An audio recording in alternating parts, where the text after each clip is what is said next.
The topic is anti diarrhoeal agents. Diarrhoea का मतलब क्या होता है? It is the passage of unusual loose and watery stools for at least 3 times और more in 24 hour period.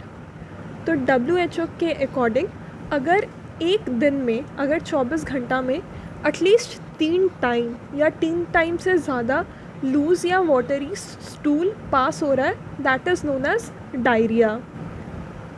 Pattern of onset के basis पे diarrhoea 2 type का होता है, अक्यूट और क्रॉनिक। ज़्यादातर केसेस में अक्यूट डायरिया इन्फेक्शियस एजेंट्स के कारण होता है। अक्यूट डायरिया में सबसे इम्पॉर्टेंट चीज़ है डिहाइड्रेशन को प्रिवेंट करना, क्योंकि dehydration is responsible for most of the mortalities. So irrespective of the aetiology किस कारण हुआ है, उससे ज़्यादा इम्पॉर्टेंट ये है कि हम डिहाइड्रेशन को प्रिवेंट करें। डायरिया को हम क्रॉनिक तब बोलते हैं जब ये 2 वीक से ज़्यादा रह जाता है। अगर डायरिया 2 वीक से ज़्यादा है तो that is known as chronic diarrhoea. Chronic diarrhoea के मैनेजमेंट के लिए उसका कॉज फाइंड आउट करना इम्पॉर्टेंट है। ठीक है, तो डायरिया का मतलब होता है पैसेज ऑफ लूज और watery stool for at least 3 times और more in 24 hour period. 2 type का होता है, अक्यूट और क्रॉनिक। अक्यूट में सबसे इम्पॉर्टेंट चीज़ है डिहाइड्रेशन को प्रिवेंट करना, और क्रॉनिक अगर 2 वीक से ज़्यादा डायरिया है that is known as chronic diarrhoea. Let's see the management of diarrhoea. सबसे पहला स्टेप है rehydration. Rehydration can be oral और पैरेंट्रल। सो ओरल और parenteral rehydration. Anti motility agents में we have opioids, codeine, loperamide और diphenoxylate. So opioids anti motility agents के लिए use होते हैं, जैसे कि codeine, loperamide and diphenoxylate. Anti secretory agents example racecadotril and octreotide. Anti secretory agents example racecadotril and octreotide. Then we have probiotics and antimicrobial agents. Probiotics and antimicrobial agents. जो पहला step है that is oral rehydration solution और ORS। Acute diarrhoea में water और electrolyte का balance maintain करना बहुत important है। ये हम कैसे करते हैं? रिहाइड्रेशन से करते हैं। ठीक है, प्रॉपर फ्लूइड रिप्लेसमेंट या रिहाइड्रेशन से हम वाटर और इलेक्ट्रोलाइट को बैलेंस करते हैं। ओरल रिहाइड्रेशन सबसे सिंपल, सेफ और लीस्ट एक्सपेंसिव मेथड है। ठीक है, लीस्ट एक्सपेंसिव मेथड है अक्यूट डायरिया के लिए। WHO के अकॉर्डिंग जो ORS है, it has sodium chloride 2.6 gram, potassium chloride 1.5 gram, sodium citrate 2.9 gram and glucose 13.5 ग्राम। तो सोडियम क्लोराइड 2.6 होता है, पोटाशियम क्लोराइड 1.5, सोडियम सिट्रेट 2.9 और ग्लूकोज 13.5। तो टोटल वेट 20.5 ग्राम के अराउंड होता है। ठीक है, sodium chloride 2.6, potassium chloride 1.5, sodium citrate 2.9 और ग्लूकोज जो है वो 13.5 ग्राम होता है।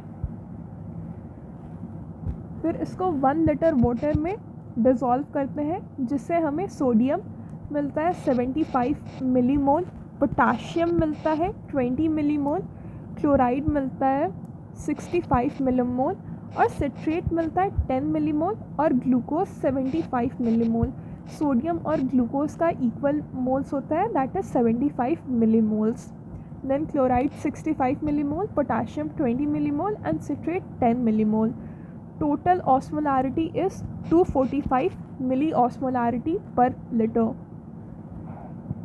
जो नया वाला प्रिपरेशन है उसमें पिछले प्रिपरेशन से सोडियम और ग्लूकोज का जो अमाउंट है वो कम है। ठीक है, नए प्रिपरेशन में सोडियम और ग्लूकोज का अमाउंट कम है, इसके कारण बेटर एब्जॉर्प्शन होता है वाटर का। ठीक है, सोडियम और ग्लूकोज का अमाउंट कम है जिसके कारण वाटर का बेटर एब्जॉर्प्शन होता है। सोडियम और पोटेशियम को हम एडमिनिस्टर करते हैं to replace the losses. Sodium is transported along with glucose by sodium glucose co transporter in the ileum. ठीक है, इलियम में सोडियम ग्लूकोज को ट्रांसपोर्टर होता है जिससे सोडियम ट्रांसपोर्ट होता है अलॉन्ग विथ ग्लूकोज। सिट्रेट एक बेस है तो ये एसिडोसिस को करेक्ट करता है। ORS decreases stool volume and vomiting. ORS cholera में यूज़फुल है, इफ़ेक्टिव है। ORS is also useful in heat stroke and maintenance of hydration in burn patients. तो डायरिया के साथ साथ cholera, heat stroke, burn patients में ये यूज़फुल होता है। सीवियर डायरिया विथ डिहाइड्रेशन में हम इंट्रावेनस फ्लूइड्स इंडिकेट करते हैं। सीवियर डायरिया है तो इंट्रावेनस फ्लूइड देके इलेक्ट्रोलाइट और वाटर का बैलेंस करेंगे। WHO जिंक सप्लीमेंट को रिकमेंड करता है 10 to 14 डेज तक with ORS in acute diarrhoea.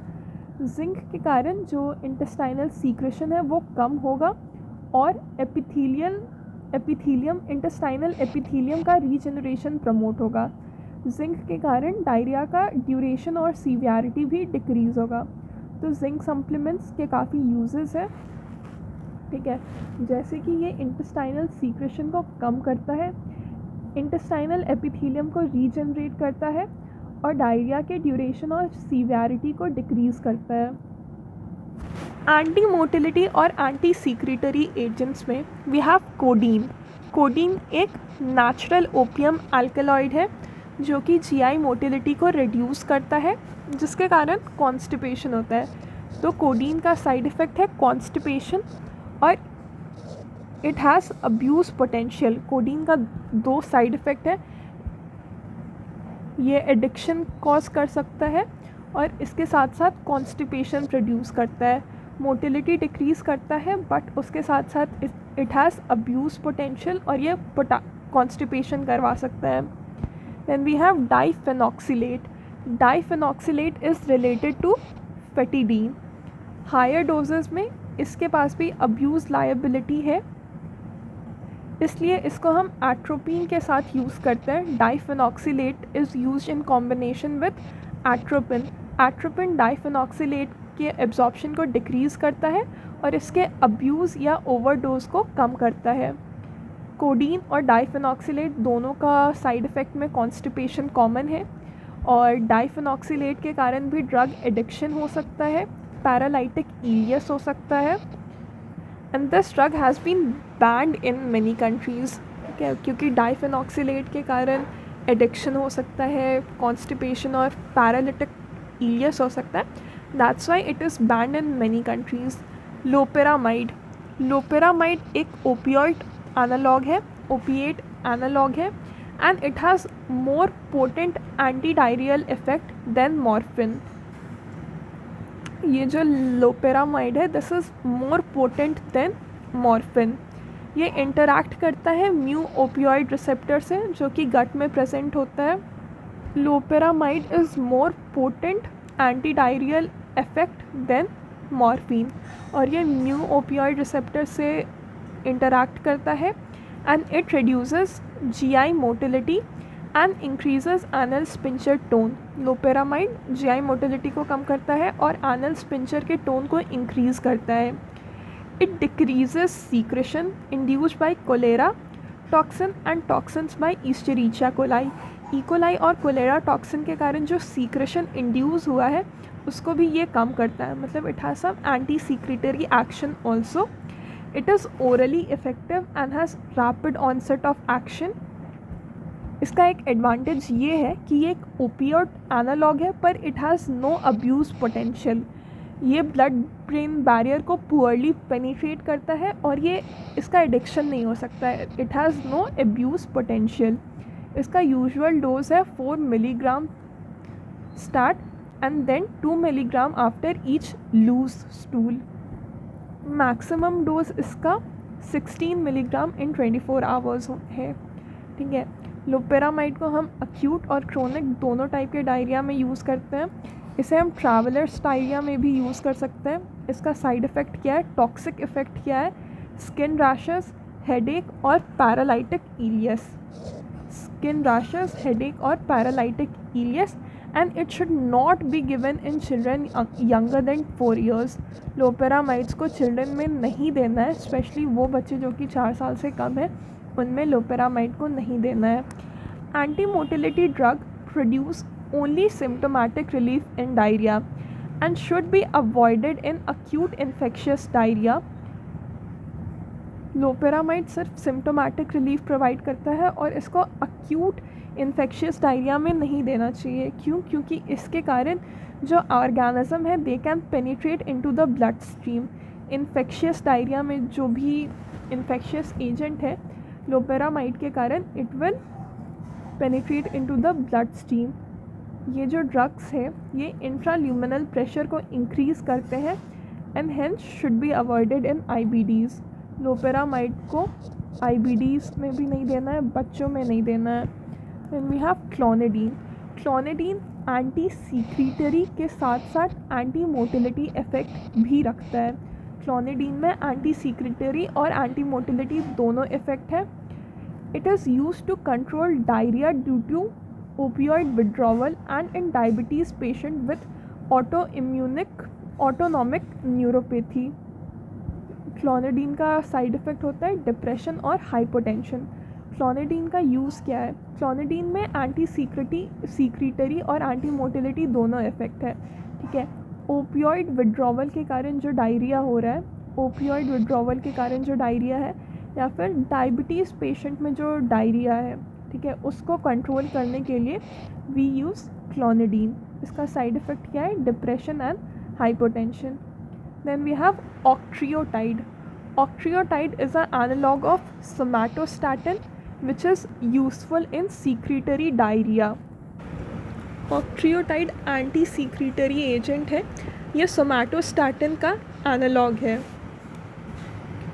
इसका यूज़ कहाँ पे आता है? कोई भी GIT ट्यूमर या पैनक्रियाटिक ट्यूमर जिसके कारण हार्मोन सीक्रीट हो रहा है और उसके कारण सीक्रीटरी डायरिया हो रहा है, तो उस केस में ऑक्ट्रियोटाइड यूज़ होता है.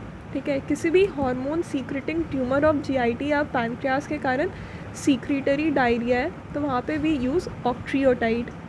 ऑक्ट्रियोटाइड 5-HT का VIP, गैस्ट्रिन और इंसुलिन का सीक्रेशन इनहिबिट करता है.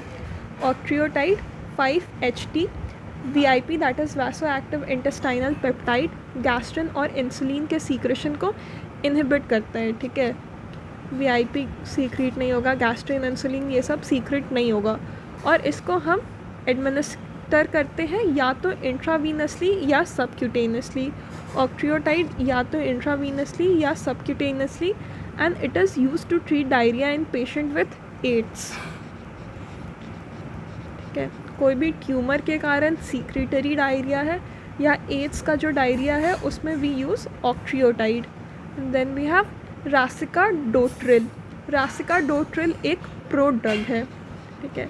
इसका जो एक्टिव मेटाबोलाइट है वो एनकैफेलिनेज को इनहिबिट करता है. ठीक है.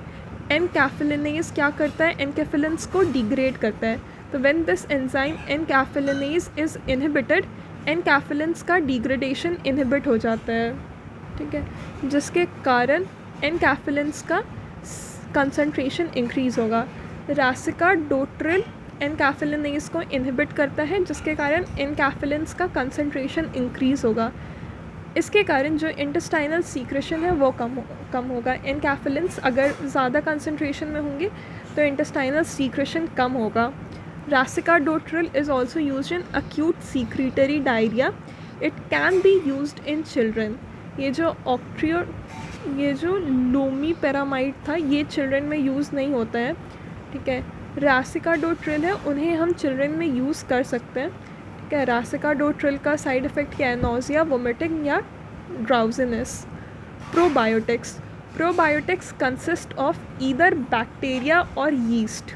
प्रोबायोटिक्स में या तो बैक्टीरिया या यीस्ट आ गया, जैसे कि लैक्टोबैसिलस, बाइफिडोबैक्टीरियम और सैक्रोमाइसिस बुलार्डी. ठीक है. तो probiotics example lactobacillus, bifidobacterium and saccharomyces बुलार्डी.